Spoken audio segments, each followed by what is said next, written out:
Tupo na mtaalamu ambaye kama mnavyoona maisha yake yapo chooni. Huu ndio utajiri. Sasa mtaalamu, kwa nini watu wanaotafuta utajiri kwako wanapata shida sana? Kama shida gani? Shida ya kukaa chooni kama mazingira kama haya. Hayo ni masharti ya mizimu. Masharti ya mizimu. Sasa na mtu akitaka sasa kuwa na utajiri kama huu, inabidi fanyaje kwamba aje kwenye choo hiki au anafanyaje? Kinachokuwepo hapo bwana, ukija utakaa hapa kwa siku kadhaa. Unakaa kwa siku kadhaa. Siku 7. Siku 7. Unakaa chooni. Utakuwa unakaa hapa kwangu, lakini sehemu ya kulala ni hapa. Sehemu ya kulala ni chooni. Sasa huko sikuna harufu huko. Sasa ukitaka kutafuta hela ya mizimu, utakuwa umekubaliana na mambo yote. Na mambo yote. Uvumilivu, lazima uwe tu mvumilivu. Hiyo utaivumilia. Na sasa mtaalamu, saizi naona kuna mvua ambayo inanyesha. Je, mizimu imekasirika, haipendi hivi au ni nini? Hapana, haijakasirika. Ila ni nini? Hii ni neema. Ni neema. Lakini ulituahidi kama mvua, wingu wakati linatanda ulisema mvua haitanyesha. Twende. Mvua nilisema haitanyesha, lakini sasa mizimu imebadilisha utaratibu wake. Imebadilisha maamuzi. Na kwa nini labda miguuni haujavaa kitu chochote na unaingia chooni? Huwa hatuvai viatu kwa sababu ukikaa unahudumia mambo ya mizimu ya uganga, unatakiwa uungane na ardhi ambayo mizimu ndio ipo chini huku. Mizimu ipo chini, kwa hiyo ukivaa viatu unakata mawasiliano na mizimu yako. Kwa sababu kila kitu, hata hizo pesa unazozisema, mali zote, utajiri wote unakuwa chini. Hata watu wakifa wanakufa, lakini wanakufa na vipaji vyao vyote huko. Utajiri wao wote unabaki huko. Ndio maana tunafanya muunganiko wa mwili alafu na mizimu kwenye ardhi. Mtaalamu, hapo nimekuelewa kidogo. Sasa kuna msanii mmoja, ni msanii mkubwa sana, anaimba nyimbo, huwa havai viatu kabisa. Nadhani mtazamaji wangu utakuwa umemfahamu huyo msanii. Sitaki useme ni nani, lakini kama utaona unaweza kumtaja. Kuna huyo msanii anaimba nyimbo sana. Alikuwa maarufu sana, huwa havai viatu. Nini siri ya kuto kuvaa viatu na umaarufu? Umaarufu anaupata kwa sababu ya kile anachokifanya. Bado anaienzi mizimu. Anaienzi mizimu. Ndio. Kwa hiyo yupo kwenye tamaduni. Mila na desturi anazizingatia. Ndio maana unasema kwamba anapata umaarufu, alafu anavuma kwa sababu ya hilo. Umaarufu. Na kwamba hata mtu yoyote akiamua awe anavua viatu, anatembea pasipo na viatu, atapata pesa. Anaweza akapata, lakini pia lazima pia awe ameweza kuja hapa tumfanyie dawa kidogo mpaka aje kwako. Mtaalamu, unajua ile juzi ulipofichua siri na ukasema kuna mambo ambayo utatuambia, naona ni mambo mazito sana. Ndio. Yaani haya mambo naona unayoyafanya ni mambo mazito sana. Haya endani labda na umri wako. Wengine wanaweza kujiuliza, mbona wewe mtaalamu ni umri mdogo lakini unafanya mambo makubwa? Mimi nimelisi. Umelisi. Mtazamaji wangu, huyu ni mtaalamu ambaye tunazidi kupiga stori 2-3 hapa, kwamba yeye anashinda huku maeneo ya chooni, lakini yeye anasema hiki choo ndicho kinamimina mapesa, kinatoa pesa za mizimu. Sasa mseme choo hiki ni kilinge. Ni kilinge. Lakini si ndio sehemu ambayo wanatoa haja watu? Ndio. Sasa si ni choo? Ni sehemu pia ya ofisi. Kwani ni lugha gani nzuri niseme kwamba ni choo au niseme ni nini? Sema sehemu ya huduma. Sehemu ya huduma. Unapokuja kufanyiwa huduma hapa. Lakini mtaalamu, tumeambiwa kwamba bwana, hata watu wanaokuja kuchukua utajiri kutoka kwako, wanaopata mali kutoka kwako, unawapa masharti magumu. Wao wanalala chooni, wanafanyaje? Masharti si wapi mimi. Mizimu ndio inawapa masharti. Kwa mizimu. Mizimu. Sasa na mbali labda na kwamba hiki choo kinatoa hizo pesa, hiki choo utaniwia lazi, lakini nielewe hivyo mtaalamu. Hiki choo, hii sehemu ya huduma inaweza kumsaidia mgonjwa? Ndio, inamsaidia. Na usiseme tu kwamba inatoa pesa. Mizimu ndio inatoa pesa. Ila masharti yake kwamba lazima uwe unalala. Kwa hiyo ni nyumba ya mizimu. Kwa hiyo hii ni nyumba ya mizimu.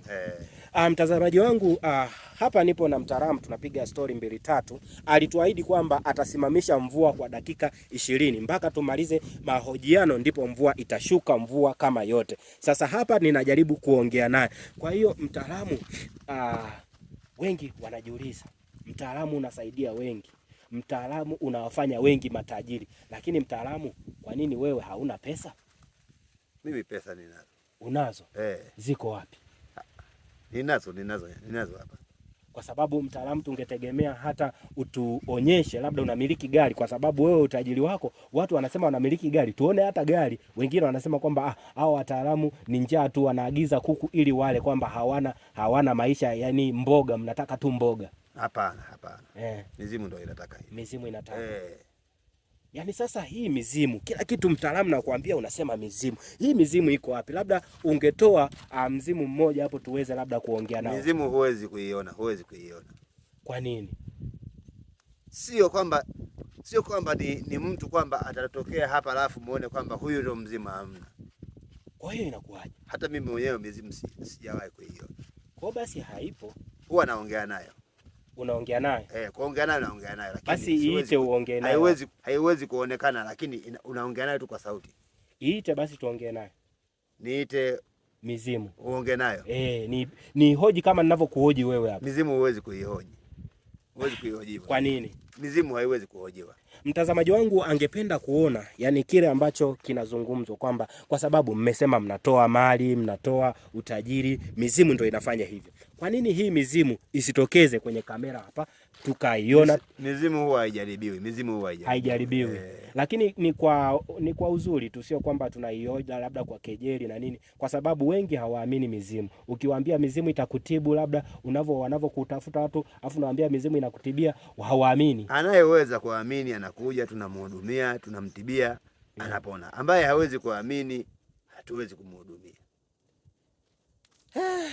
Mtazamaji wangu, ni mambo mazito sana, lakini nahisi kuna kitu unakipata. Huyu ndiye mtaalamu Mlila ambaye anaishi sasa. Mtaalamu, tuliambiwa kwamba ulisema kwamba upo katika matambiko yako ambayo utakaa kwenye hiki chumba ambacho ni choo, lakini wewe upendi tuseme choo. Utakaa humo kwa muda gani? Ni siku 7 tu. Kwa utaishi humo ndani siku 7? Siku 7. Sasa hizo siku 7 unakuwa unakula au inakuwaje? Amna. Hauli chochote? Huli chochote. Na naona hapa kuna harufu kidogo ambayo sio nzuri sana. Sasa wewe unawezaje kuvumilia? Mimi navumilia. Unavumilia? Kwa sababu ni kazi yangu. Kwa sababu ni kazi yako. Hii kazi inakutesa? Unaifurahia kuwa unatoa huduma na unapewa masharti magumu kama haya? Mimi sipewi masharti magumu. Ila nahudumia, natoa huduma. Mimi naagizwa na mizimu nifanye hiki, fanya hiki, nafanya. Lakini sio ni mateso. Ni sehemu ya kazi. Ni sehemu ya kazi. Mtazamaji, haya ni mambo mazito sana ambayo tupo na mtaalamu Mzee Mlila ambaye tunapiga na story hapa ili tuweze kujua, kwa sababu anakaa kwenye hiki choo ambacho anasema anafunga na kufanya matambiko kwa muda wa siku 7, ambapo baada ya siku ya 7 ndipo atatoka na kuja na vitu vingine. Labda mtaalamu, baada ya siku 7 nini ambacho utatoka nacho cha tofauti na ambacho ulikuwa unakifanya? Unazungumzia kwa upande wangu mimi au upande wa mtu aliyekuja kupata huduma? Kwa wote. Kwa wote. Mimi nipo hapa kila siku. Sina cha kutoka nacho. Nipo hapa kila siku. Ila yule aliyekuja kufanyiwa huduma tutampatia dawa, ataondoka naye. Mtampatia dawa. Mtazamaji, haya ni mambo mazito sana, lakini nahisi wanasema dunia ina mambo mengi sana na mtaalamu amedhihirisha hilo. Mtaalamu, sasa wakati tunakuja tumeambiwa bwana mtaalamu unamiliki misukule. Hilo lipo? Hapana, mimi similiki misukule. Ila ni mimi huwa natoa misukule. Wewe unatoa misukule. Mimi similiki. Natoa. Unatoa kwa watu. Unatoa kwa watu. Sawa. Labda mtaalamu, kuna watu wengine hawana kazi, yani wanalala tu, wanashinda kubeti, wanataka kupata utajiri. Unaweza ukawasaidia? Ndio. Kwa mtu hana kazi anasaidika? Sasa unaposema tayari anabeti, tayari hiyo ni kazi anayefanya. Ila tu kwamba aje tumpatie dawa itakayomwezesha kufanya hiyo kazi vizuri ya kubeti. Mtazamaji, nadhani unaelewa chenyewe kinaongelewa hapa. Huyu ni mtaalamu ambaye anaendelea na mambo yake, kwa hiyo sisi tutamwacha kwa sababu tumemwingilia katika ofisi zake, tutamwacha aendelee mpaka wakati mwingine.